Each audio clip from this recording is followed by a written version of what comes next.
Eating Soup Alone is a podcast hosted by me, Christopher Crumley, and co-hosted by Nicholas Johnson. We try our best to ramble incoherently about a handful of movies at least once a week. Hey, Nick, when's the last time you made a new friend? Me? Yeah. Oof. Like 10 years ago. Why? Because we watched the new movie, Friendship. Oh, that's right. Hey, it's going to be another 10 years until I make another one. Do you want to start with Friendship? Yeah, absolutely. Let's start with Friendship.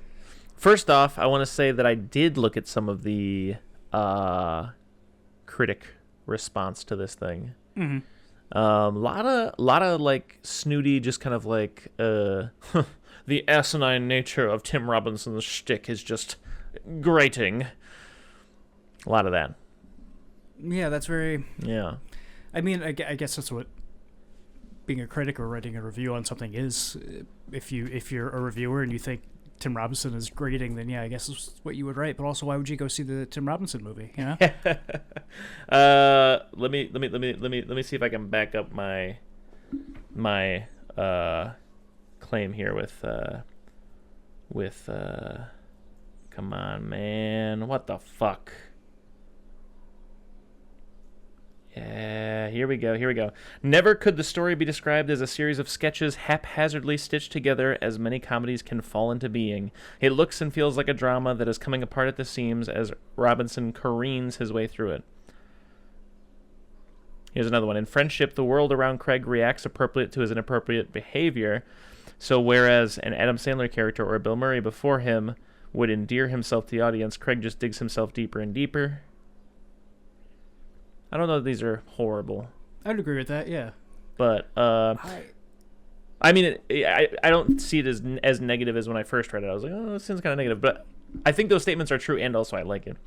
But even for those in the audience whose mileage only goes so far with Robinson's stick, Friendship has more to offer than cringe-inducing, often bawdy humor. He and DeYoung expertly skewer the rituals that trap men in prisons of consumption and estrange them from their emotions. Film is deeply into blah, blah, blah, whatever. Robinson's brand of middle-class psycho-surrealism works perfectly in bite-sized sketch comedy doses. Stretched out to feature-length, a character like Craig simply stops making sense. It all relies on the chemistry between the abrasive Robinson and Too Cold Rudd. Their dynamic after playing off each other or playing with the idea of each other when they're not sharing the screen is strong, and DeYoung keeps them both contained to the right frequencies throughout the film. I certainly wish Kate Mara had more to do or even to react to as Craig's wife, but she makes her moments count. Anyways, that aside, I just wanted to say that I also saw someone in my little perusing of the reaction say something to the effect of like, it's got the modern like surreal, serious like A24 drama vibe, and then Tim Robinson. Yes, you know, so like everybody's so serious, and like it feels like it should be like like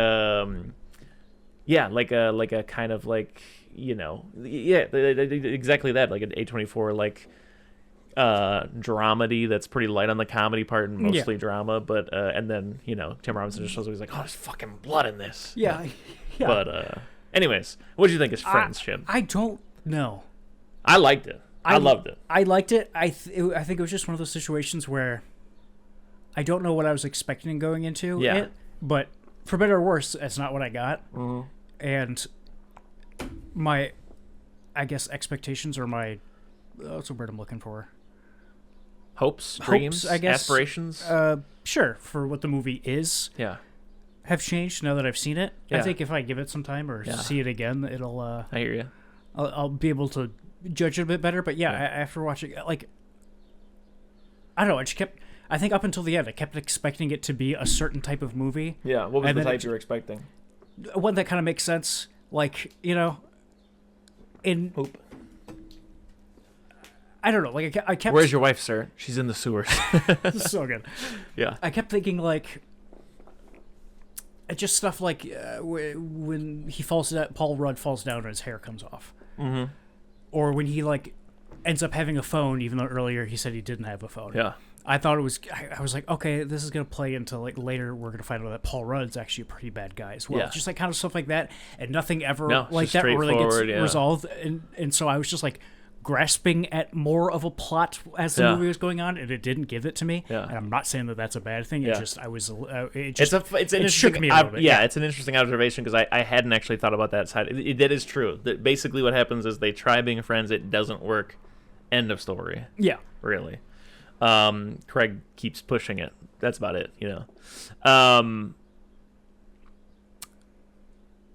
I will also say, I don't want to just repeat every fucking joke, but there's some bangers in here, in my opinion. Like the SEAL Team 6 meal, where he's like, it's over 22,000 calories. Funny every single time. It's so fucking funny. That was the thing, is I laughed out loud in the theater, big time. Oh, I yeah, was same. cackling. I'll just say fucking Hometown Boy Made Good, Tim Robinson is so goddamn funny. Yeah. There's a new Marvel out. I heard it's absolutely nuts. Honey, listen, me and you will go see this new Marvel. Yeah. Oh, dude, that cold open when she's like, I haven't orgasmed in 7 years. I'm orgasming just fine. So good. But yeah, so basically, Craig, Tim Robinson, is married to Kate Mara, and she is a cancer survivor and is also definitely banging her ex. Craig is narcissist, self-centered, but also, like a weak, nebbish person. He's not like a domineering type person. He's just self-absorbed. And so doesn't really necessarily pay attention to her. He's not a bad guy above a certain line, you know what I'm saying? Yeah. Like, yeah, he's like not a great guy, but he's not a terrible guy, you know what I'm saying? So like, I think he slides under most people's radar as just like, okay, yeah, that's a guy, you know? Yeah, he's like a type of guy who's not like malicious, but he's like selfish, but just enough that you have to be very close to him for it to negatively affect you, as it does Kate Mara. And a great example of like, how perhaps that plays out for someone like Craig. He doesn't have any friends, you know? So I didn't put that together until right now. Yeah, no, he has. No. Why would anybody want to get close to him, you know?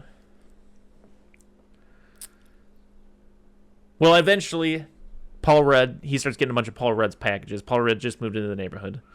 And he's not cool. Paul Rudd? Yeah. Yeah. He's not terrible, but he's just corny, 40-year-old guy with a mustache that's in a band. But Craig thinks it's awesome, which is fine. I'm not saying he's not cool in the sense of, like, this guy fucking sucks. I have no problem with Paul Rudd. I'm just saying he's not, like... It's not like Kid Cudi moved on the fucking street or something. Exactly. He's just a guy with a mustache. Very much so. Yeah, like you said, kind of corny. And Paul Rudd's, like, the perfect guy to cast as him because just the charm of Paul Rudd as a person carries that guy so much that, you would overlook... I like him. You would overlook that he's kind of corny because... Yeah. You know, I've had friends like that. Yeah. I remember being like 18 and I had a friend that I worked with at Tim Hortons who like...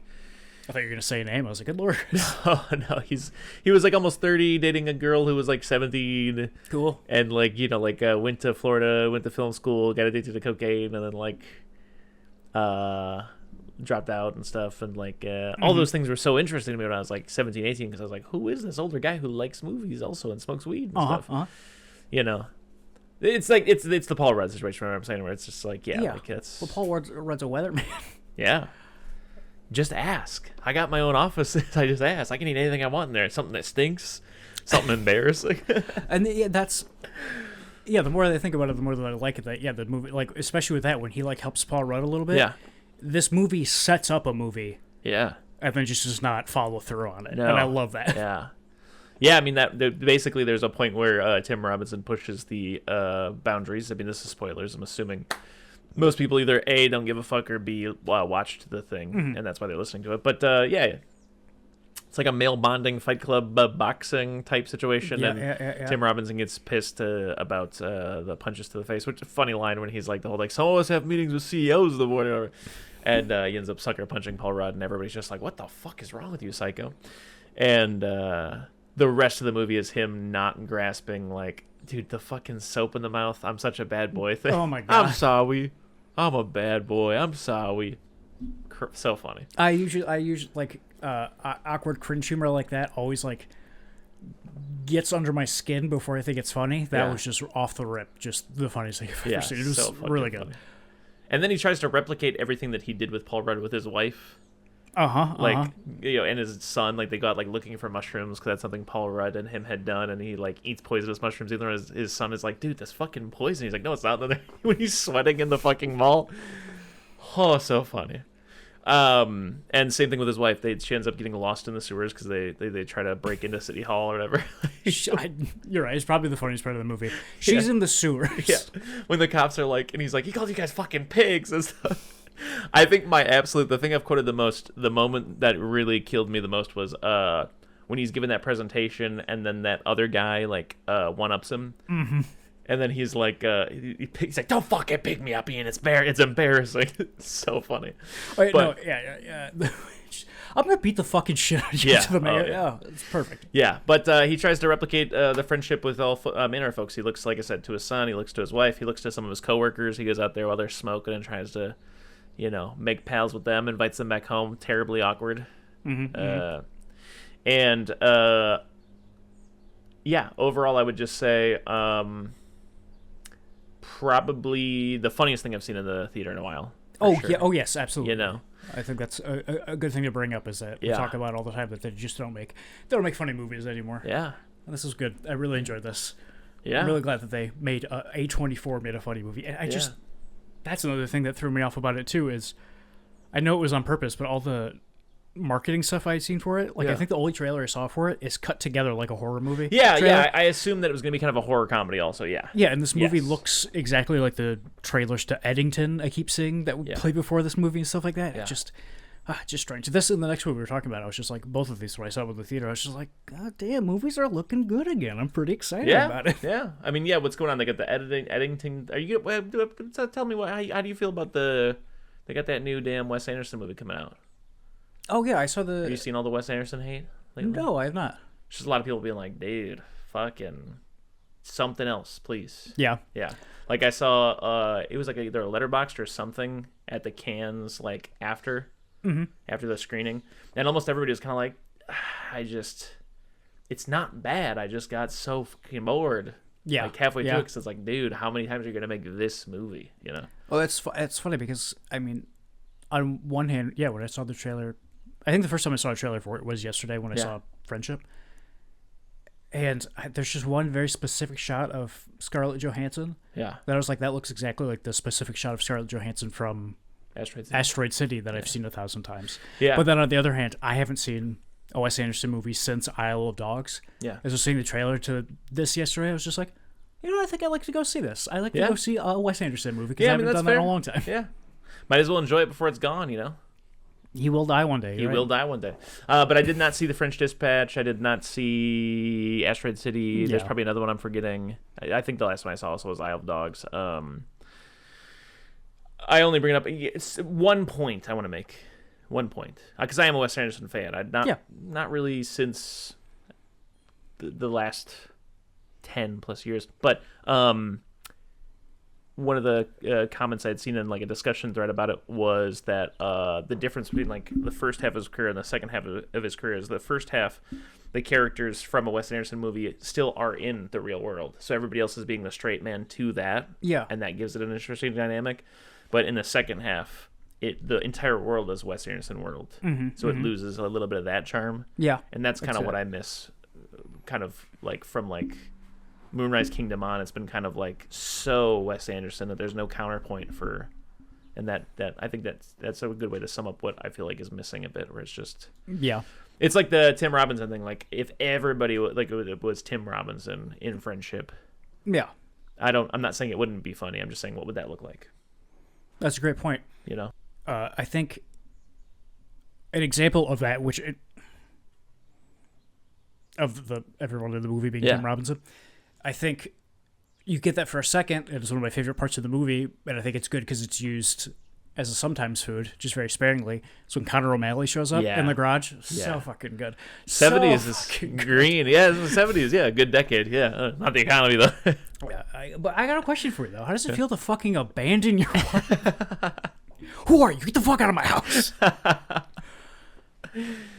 Then when he starts getting cucked by her ex or whatever, and he's like, okay, I think only people standing on the chair will talk.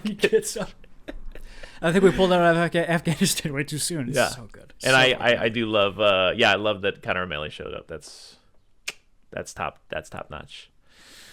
Can I talk about one of my favorite copy pastas real quick? Oh, yeah, for sure. A comment I see all the time on Reddit threads is like every Reddit thread and like unavoidably I'll see an ironic comment that's like, has anybody on Reddit seen I Think You Should Leave? It'd be really cool if I could see a reference to that in the comment section maybe. Because that's so all the time. Anyways, but yeah, so I guess talk a little bit more about your well, let's wrap up. It wraps up with a nice thing where, like, what do they call it? Chekhov's gun or whatever the fuck. He finds the gun earlier because he breaks into the house, which is a pretty tense moment. Then later on, he ends up literally holding up Paul Rudd and Paul Rudd's friends at gunpoint, literally. After everything's kind of going well. I mean, he's been divorced from his wife, but now he's kind of like winning her back by buying a van. Great line when he's like, "You can't scare me. I bought a van today." Very funny. But yeah, so he ends up, and then Paul Rudd even flaps his little toupee off, and he distracts everybody so that he can put it back on and stuff. And then it ends with Paul Rudd giving the wink. Yeah, and I love that. I do too. It's so good. Because it's like the movie in a very small way. It's not huge, but it's just like little moments like that like keep you kind of like on your toes. It's just like, you know what I'm saying? Yeah, that's like, I think that's the perfect, I guess, encapsulation of this whole movie is him giving him that little wink. Yeah. I feel like that would be played for a way, way, way bigger laugh than like your normal comedy. But in this, it feels kind of like an A24. Did that really happen? Kind of thing. And it's just like, oh, that's so fucking funny. Well, I forgot about the gun too, and him being in the house and the wife turning out to be home. I was just like, I might have to leave this movie theater. I was like, I'm so uncomfortable. I might have to. I gotta go. I love when he's got ready to go play. He's like, somebody asked me a fun question. And they're like, all right, what's your favorite food? He's like, fuck, I can't fucking think. I have great would you rather's. Yeah. I don't know, like, would you rather be a fucking? I don't know. It's hard to think. Yeah. But yeah, great. So I would probably give it a nice, I don't know, I'm being generous as fuck. I was looking at my damn letterbox. I'm like, it's a fucking A+. I liked it, all right? I liked Sinners. I liked Friendship. Good on you. Banging. I would give it a B+. Great. I'd like to see it again. Yeah, it deserves it. How crazy is it to have like an ornamental gold gun that you keep in a box on your desk that has a bullet in it? That has bullets in it? That's crazy. I gotta say, we totally skimmed over the hey, welcome back. How long was it? I went to Subway. Like 5 minutes. I ordered. I didn't even get it. Fucking frog ripped me off. How am I supposed to feed it? I pay for the like. And that felt like a very like modern like A24 kind of thing where like I was like, oh, okay, he's gonna do psychedelics. We'll see how this goes. And then again, it was kind of a bit like going to Subway. That's pretty funny but yeah, I think it was pretty tasteful and handled. Yeah.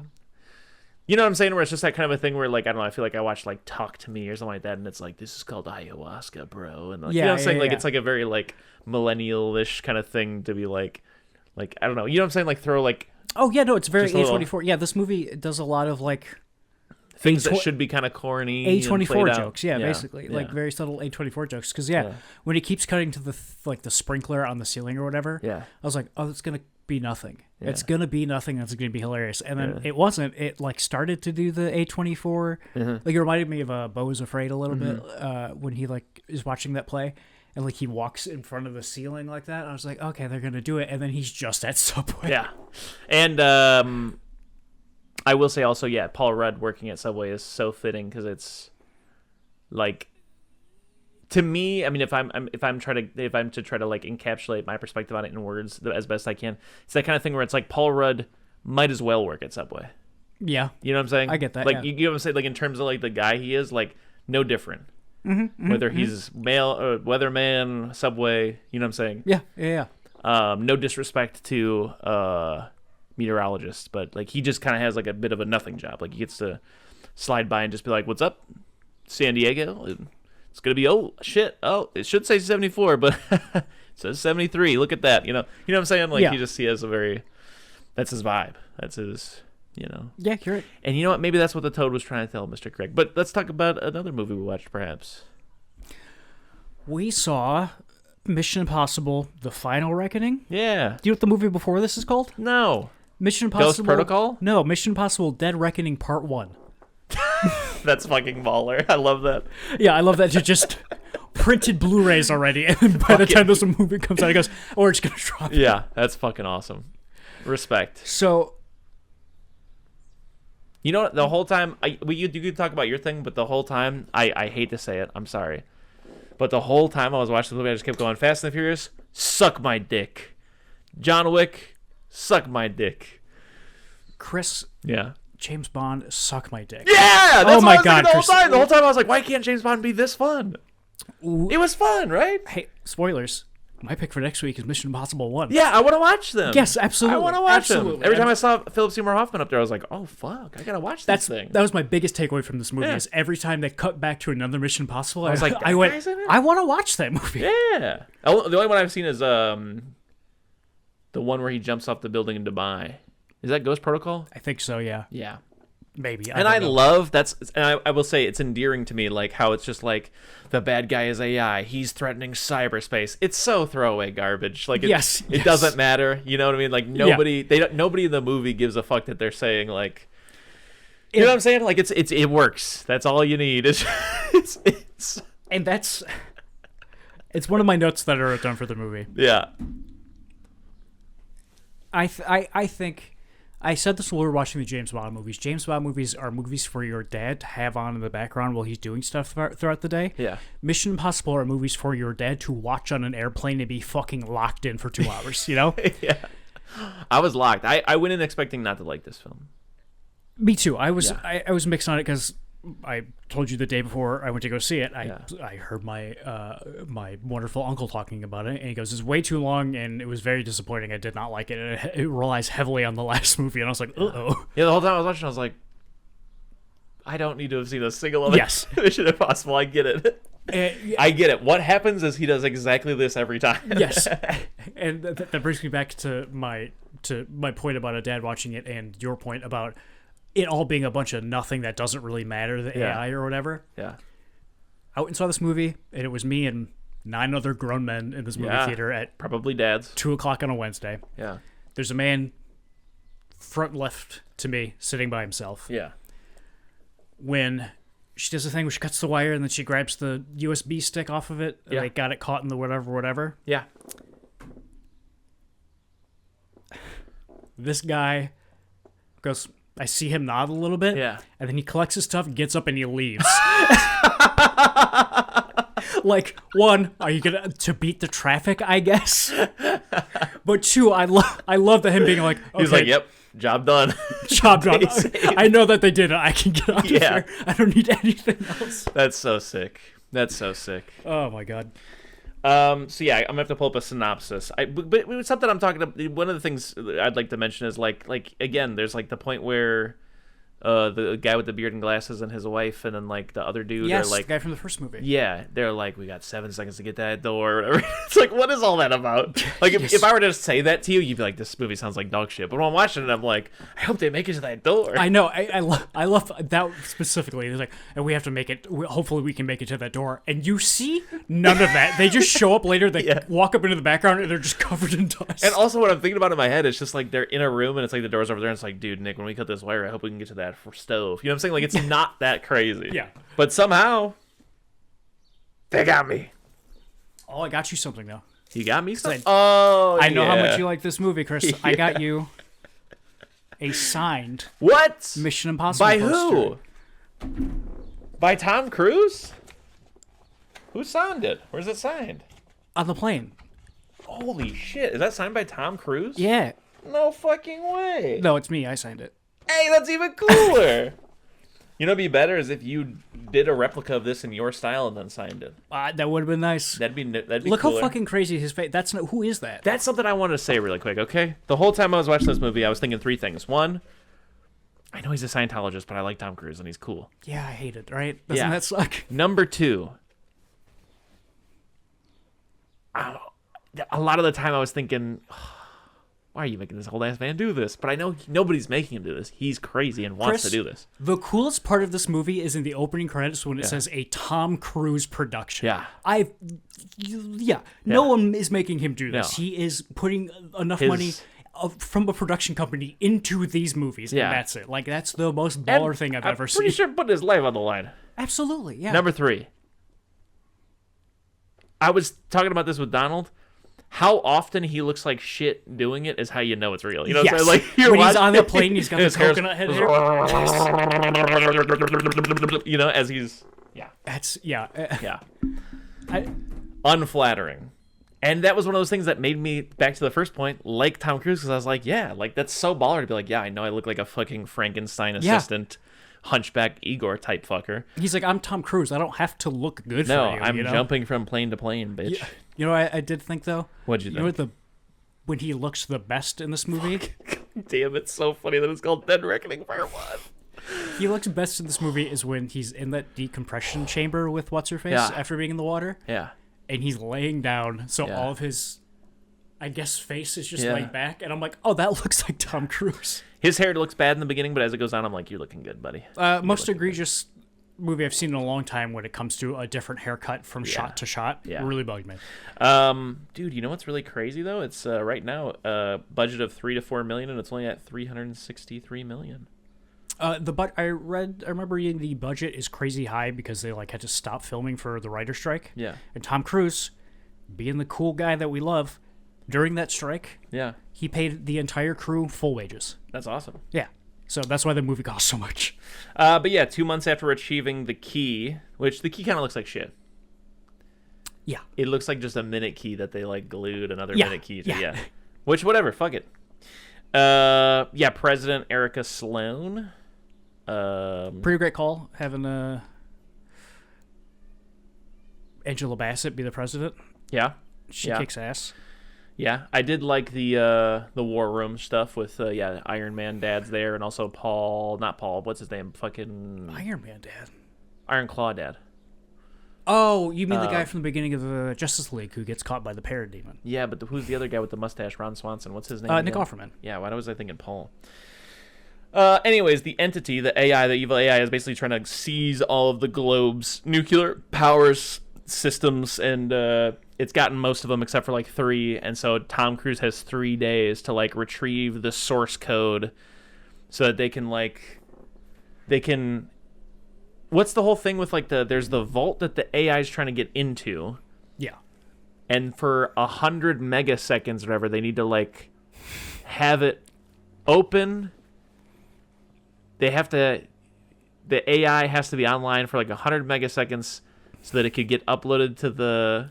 It's all of the world's what we have deemed worthy to be passed on in case we blow ourselves up from nukes. And the thing that they don't address at the end is they said that whatever Tom Cruise is doing to stop the AI will also destroy cyberspace. Yeah, but they never follow through on that. Which is fine, but also they say it's going to destroy cyberspace, and cyberspace will then lead to the wars. Yeah. But also... But so there's the... Okay, so it's it's a the thumb. It's a USB drive. It's got a million terabytes or something. Yeah, Vic Rames made it. Yeah, it's made out of crystal or something. Sure. It's like the crystal skull. Yes, exactly. Yeah. Okay, so I'm getting this right though, right? The whole thing with the 100 milliseconds, and they have the pickpocket do it because earlier she takes 2 guns from guys, and she says something like, "The trick is when you don't see it." Oh, it's in timing, yeah. There are too many things in this movie that they call lines that they call back to like that, it's all about timing. Or the hardest I laughed in this movie is when Vig Rames is giving the big heartfelt speech from the USB drive at the end, and he very sweetly goes, "This message will self-destruct in 5 seconds." Yeah. It's a thing they're always saying to each other. Yeah. So yeah, Ethan is ordered to surrender the key. He's public enemy number 1 right now. Oh, before we move on. Yeah. Before we move on, I wanted to say about the war room where the president is with all the nuke stuff. Yeah. I really, really appreciate the old-timey airport counters that they have up. When something goes offline, it all goes chuk, chuk, chuk, chuk, chuk. Just the tactile, hard-feeling technology that's in this room instead of everything being a computer screen. Everything being Jarvis. There are Jarvises here and there everywhere, but you still get the guy with the big long stick pushing the ships across the table and stuff like that. It's great. It's I good. love it. Gabriel is the bad guy. He's got just what an incredibly forgetful man. For sure. Oh, He's just God. He has a voice for children's cartoon villains though. Couldn't even tell you couldn't pick his voice out of a lineup. It just kind of sounds like this, Ethan. Yeah, sure. I need to get to the source code. You're too late. I've got salt and pepper hair and no tie on. That's true. That's true. Chris, you know Vig Rhames, right? Yeah. One, why did I think he was dead? Makes sense. It seems like African American men die on average younger than most folks, sadly. I'm getting him confused with Michael Clark Duncan. That's what happened. Yeah, he passed away. What would you say Ving Rhames is best known for? I don't know. Because on his Wikipedia page, it says he's best known for portraying IMF agent Luther Stickle in the Mission Impossible film series. What do you know him best for? Marcellus Wallace from Pulp Fiction. Yeah? Yeah. Anyway. He's also in... What was that movie we watched not too long ago? About the oil drillers. Oh, fuck. Armageddon. Isn't he in Armageddon? Oh! Yeah. Is he? It might be Michael Clark Duncan. I gotta make sure. Oh, God. You might just want to cut this whole section, huh? He also voiced Tobias Jones in the video game Driver 3. How can I forget? Okay. In London, Ethan and fellow agent Grace are captured by Gabriel. Gabriel coerces... Okay, I will say this. I think Grace is the French lady who people talk to her in English and she understands it, but she only ever talks in French and everybody understands her French. Yes. Very funny. That seems like such a 1960s spy movie thing to do. Grace is the pickpocket woman. Okay, whatever. You know what I'm saying. Sorry. But you know what I'm saying. Yes.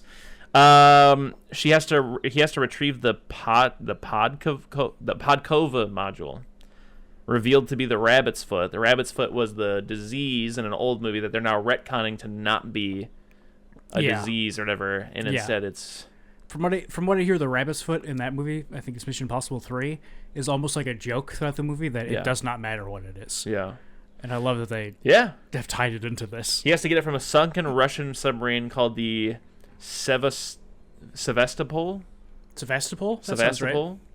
Right. Which would give Gabriel control over the entity's source code. Ethan and Grace escape with the aid of Benji. And Benji is our boy, Shaun of the Dead, right?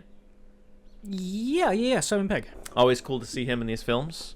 Love Simon Pegg, personally. Big ups. Damn it, Chris. What? Michael Clark Duncan is in Armageddon. Yeah, you're canceled, buddy. And recruit Gabriel's erstwhile Lieutenant Paris and Theo Dagus, a CIA agent. What did you just say? Don't even make me repeat it. Gabriel's erstwhile Lieutenant Paris and Theo Dagus. Do those words mean anything to you? Because I feel like I'm having a stroke. Yeah, Theo Dagus sounds made up. A CIA agent previously tasked with apprehending Ethan. Oh, yeah, he's in one of the other movies, I think. He's just the guy that's on the team. Just the dude that's there. A device used by Gabriel to communicate with the entity shows Ethan a vision of a coming nuclear apocalypse. Oh, right, yeah, he sits into that machine where he can talk to the AI. And they're like, don't do it. You'll be different. AI very clearly, AI talks to you. It straps you into that mission and tells you stuff. Yeah. It demands access to a digital bunker in South Africa, and that's like the whole thing. Like Ethan's like, no, it wants me to do this, but we're gonna do this the whole time. And everybody keeps being like, Ethan, you gotta save the world, bro. You're the best. And he's like, no, nobody's the best. And then everybody's like, damn it, that's what makes you the best. I probably halfway through the movie. Yeah. Where she's like, you should take control of the entity. He's like, no one could handle that much power. And she goes, you could. And I was like, oh my God. Are they going to end the last Mission Impossible movie with Tom Cruise uploading his consciousness into an AI and controlling the world? That'd be so sick. Luther dies. Gabriel kills Luther. Yes. I like this scene where he's like working on it. He's like, Ethan, you got to leave. When this blows up, you only got 2 minutes to get out of here. I'm on the right side of the fence, buddy. I was going to say, that's my favorite line. Is he says, we're both on the right side of this fence. Yeah. It's like, oh yeah, that's really good. It's good. It's really and good. I love that neither of them are like overly emotional because they're very cool, calm, and collected. So I swear, they're just like, you just have a conversation. It's very nice. I liked it quite a bit. It's really tasteful. Really great scene. So Luther has that poison pill that can kill the AI. Mm-hmm. Which Ethan should have had, but he left it with Luther because he was like, why? I'm coming back for you, buddy. Yeah. Crazy. Luther sacrifices himself, triggering one of the device's detonators, blah, blah, blah, blah. Yeah, then Ethan gets surrounded / gives himself up, kind of, A and B. Mm-hmm. And they take him to the president. Turns out that one guy's fucking The son of... Yeah, the son of the high blood pressure guy. Oh, what's his dumbass name? Dugan McPherson. Yeah. Angelina Jolie's dad. Oh my god, what's his fucking name? I hate that Angelina guy. Jolie. His guts. Famously kisses her brother on the mouth. Yes, Have you their seen those dad. pictures? That's who we're thinking of. Have you seen those pictures? Yes, I have. I've seen the videos, yeah. Oh, God. Okay, so anyways, basically he pleads with... Also, fun fact, he is their weird dad starred in the Mission Impossible TV show. Oh, that's Which, fun. fun fact, he's in the first Mission Impossible movie because the first Mission Impossible is a sequel to the TV show. Oh, that's These so are all fun. just a sequel to that old TV show. I love It's that. crazy. Well, basically he tells the president, give me 3 days before you nuclear strike the rest of the world. You know what I'm saying? And she says, someone give me my wax, and she just does a wax seal on a letter Pretty and no one fucking cares. dope. It's pretty Yeah. sick, though. Yeah, and I love that it's like on the sly, kind of, so that she has a little bit of a time between him leaving and them and her telling the guys. Yeah, like what's everybody happening. in the room thinks that, Yeah. she's sending him to jail. And then basically from this, a huge chunk of the movie is spent with like Benji and Grace and the French lady going to the middle of nowhere to like a sonar station set up by frickin' the U.S. or whatever in like Iceland or whatever the fuck. And then Alaska, I believe. yeah, and then Ethan being taken by like a helicopter or whatever, or like to the middle of the, just jumping out into the middle of the ocean.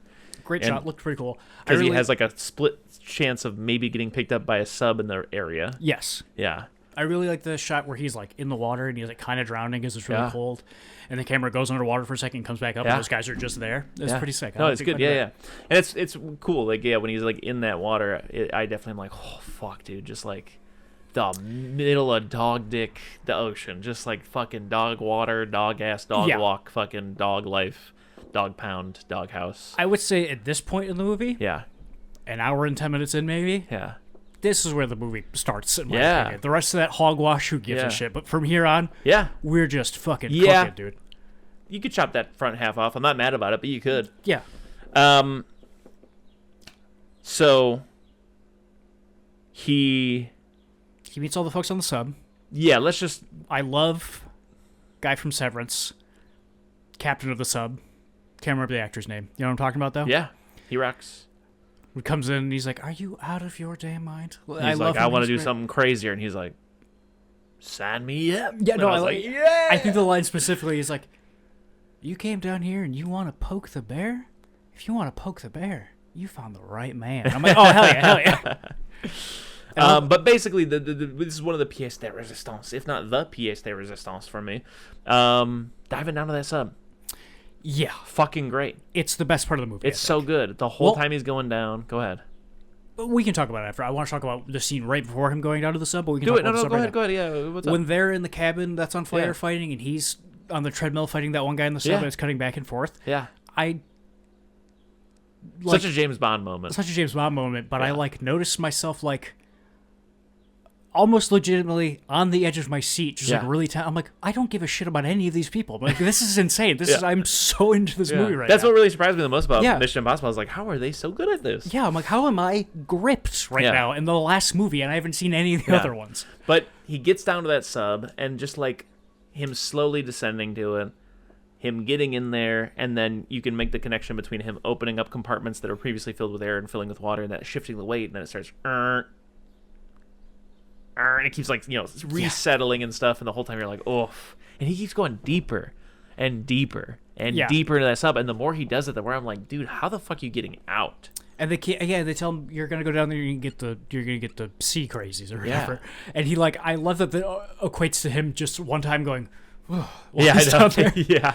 But yeah, no, I just love the whole vibe and the whole look of him trying to get just like across that catwalk, Yeah. and the whole thing's turning, and you can like, it's such a good way to show it turning, other than him just like moving through it. Yeah. It's just the little bit of water that's in it at all Yeah. times. It looks so fucking sick. Yeah, especially when it starts turning and he's in the room with the fucking nukes and they start like falling on him and stuff. Yeah, and, yeah, like, yeah. Just the whole time. And then, oh my god, when he tries to climb out of like the missile Yeah, chute. He's like, this place is just lousy with torpedoes, and you can't find a way and out. he has to take the whole suit off, which is obviously Why? because he won't fit in the right way whatever. It's Is probably the just thing on his back attached to the suit? I don't. That seems fucking like a know. design I flaw don't. to me. Yeah. And I love don't know. I love that thing that's gonna. It doesn't prevent the bends, but it prevents the opposite of the bends, I guess. That like the straightens. They're like, yeah, it'll fill you up with like certain gases and this and that. He goes, what kind of gases? And they go, we can't tell you. I'm like, great, great, get the fuck out of here, go. Yeah. And then he just raw dogs like probably 2 miles of floating up and definitely dies, but is saved by grace. Also, and, another thing I love about that suit is it's got all the lights right here. That halfway through the scene, I was just like, oh. The only reason those lights are on that helmet is that so you and I can see Tom Cruise's face.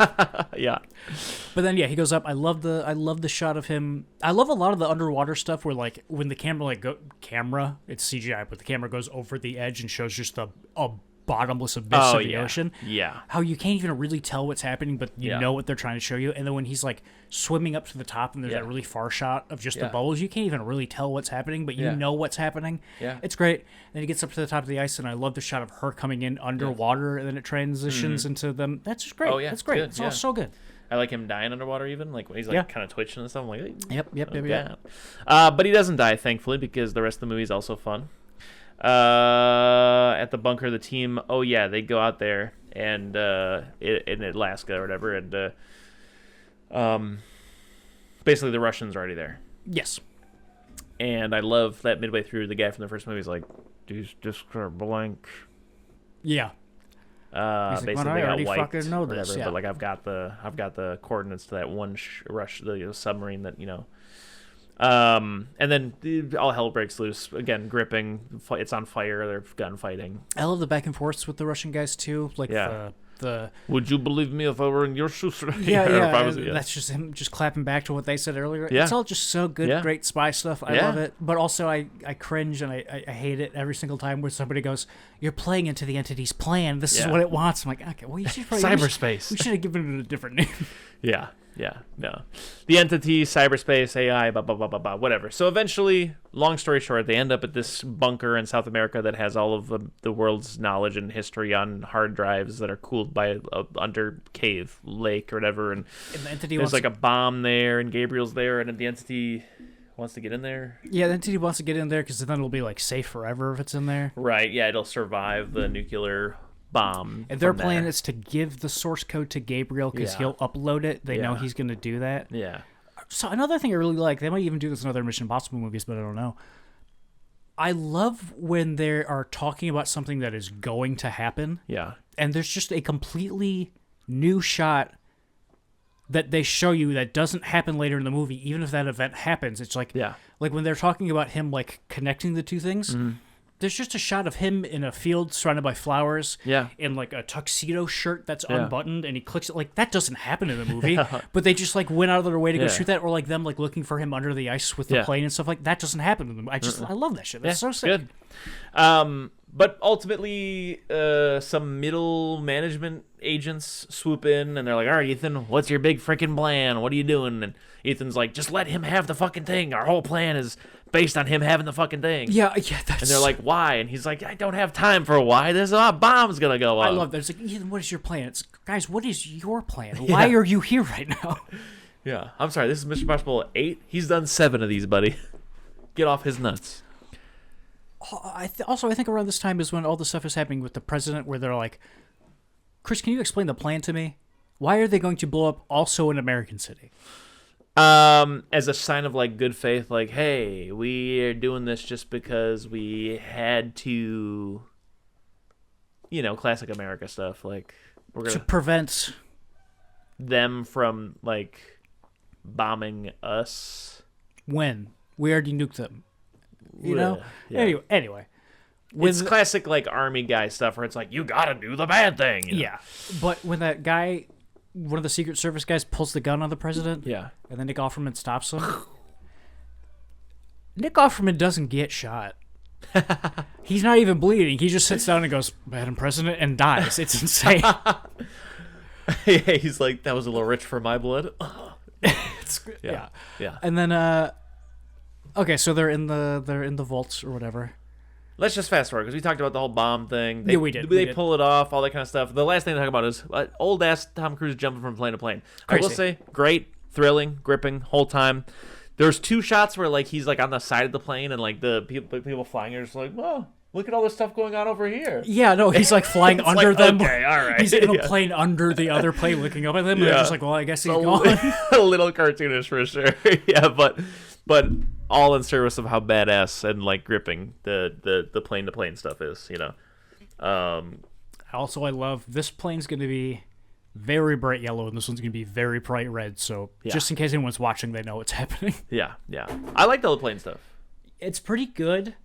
I will say, though, it's my biggest critique of this movie. Yeah. Is it is way, way, way too long. All the plane stuff? The movie in general. Oh, yeah. It's way too long. By the time we get to the plane stuff, it is exciting. Yeah. But I already saw the submarine stuff. Yeah. This stuff is You're saying that was enough. That was enough. I'm already... Chris, I busted a nut already. I don't need to see all this. You're blowing me, and I just came. Nothing's going to happen. I'm looking at these planes. I'm like, this is really nice of you. But I don't need this right now. When I go home, I'm not going to be thinking about the planes. I'm sorry, you don't need to be doing this. Tom Cruise, I'm sorry, you got it's the stuff sexual I'm going to be thinking about. Yeah. That's really good. And you know what? That's an astute observation. Thank you. Nick, you get 1 gold star. Thank you.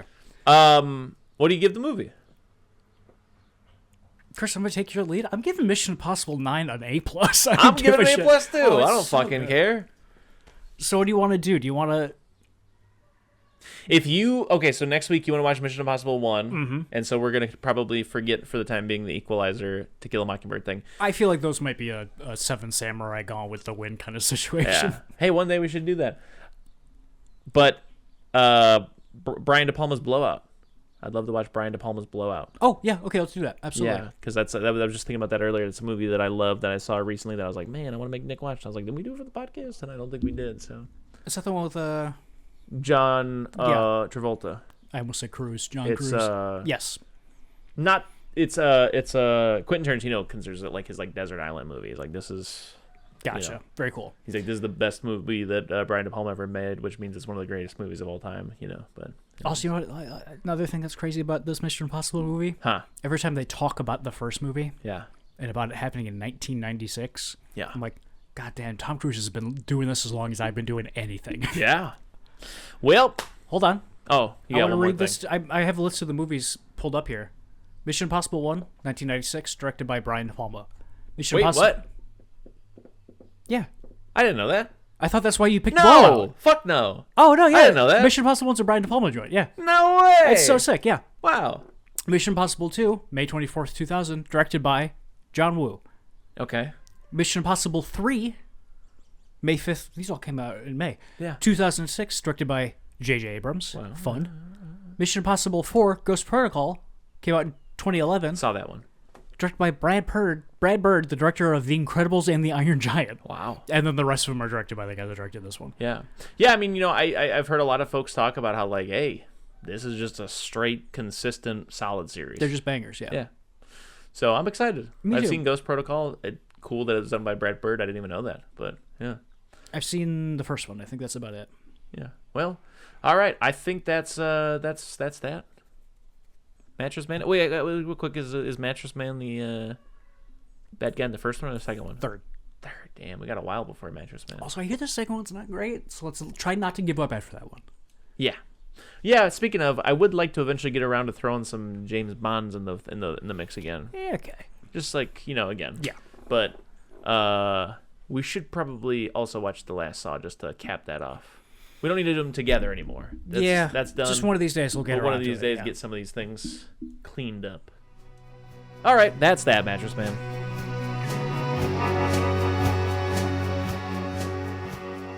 If you need more soup, follow us on Instagram, Facebook, and Twitter, or go to our website, eatingsoupalone.com. And until next time,